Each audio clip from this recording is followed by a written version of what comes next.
ఇవి ఓవర్గా తీసుకున్నప్పుడు ఏమవుతుంది అంటే కొన్ని సందర్భాల్లో ఏమవుతుందంటే ఓవర్గా అంటే హెల్త్ హజార్డ్స్ అని కాదు, కాకపోతే వికటించినట్టు అంటే మీరు చూడండి బాడీయే చెప్పేస్తుంది.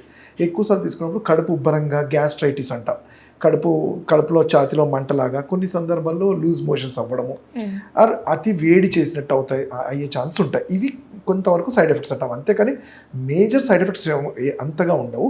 కొన్నిసార్లు ఏమవుతుందంటే కొంతమంది స్టోన్స్ ఉన్న వాళ్ళు, కిడ్నీ స్టోన్స్ ఉన్న వాళ్ళకి, అందుకనే డాక్టర్ అడ్వైస్ తీసుకొని ఆయుర్వేద వైద్యుడి సలహా తీసుకొని ఏమైనా తినమంటాం. సో ఈ మునగాకుని ఏం చేస్తారు అంటే స్టోన్స్ ఉన్న వాళ్ళు మీరు చూస్తుంటే కొన్ని కాంబినేషన్స్ చెప్పాను కదా, మునగాకు పసుపు కలిపి తీసుకుంటుంటారు వాటర్లో కలిపి. దీనివల్ల ఏమవుతుందంటే అతి ఉష్ణము అంటాం. ఈ వేడి వల్ల పసుపు కూడా యాడ్ అవ్వడం వల్ల ఏమవుతుందంటే మన ఒక టీ స్పూన్ ఆఫ్ పసుపు తీసుకున్నప్పుడు మన శరీరంలో 3 లీటర్స్ ఆఫ్ వాటర్ అబ్జర్వ్ అయిపోతుంది. సో మనం తెలుసో తెలియకో తీసుకోవడం వల్ల బాడీ డీహైడ్రేట్ అవుతుంది.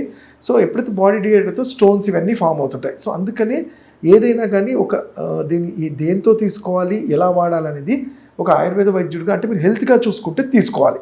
నార్మల్గా తీసుకున్నప్పుడు మనం రోజువారీ కాకుండా వారంలో 1-2 సార్లు హ్యాపీగా దాని పౌడర్ కానివ్వండి, మునగాకు చేసిన పప్పు లాంటివి అన్నీ తీసుకోవచ్చు. Okay sir. సో ఈ మునగాకు యొక్క బెనిఫిట్స్ ఏ విధంగా ఉన్నాయి? సో దీన్ని నిజంగానే పెరుగుతో పాటు తీసుకోవటం వల్ల మంచి బెనిఫిట్స్ అన్నారు. ఎందుకంటే సమ్మర్లో దీన్ని పెరుగు యొక్క బెనిఫిట్స్ కూడా బాడీని కూల్ చేస్తారు. ఈ రెండు కాంబినేషన్ ఏ విధంగా ఉంటుంది అంటే జనరల్గా పెరుగుతోనే అని కాదు, మీరు చూసుకుంటే పెరుగు దానికి ఉండే ప్రీబయోటిక్ దానివల్ల ఉంటుంది.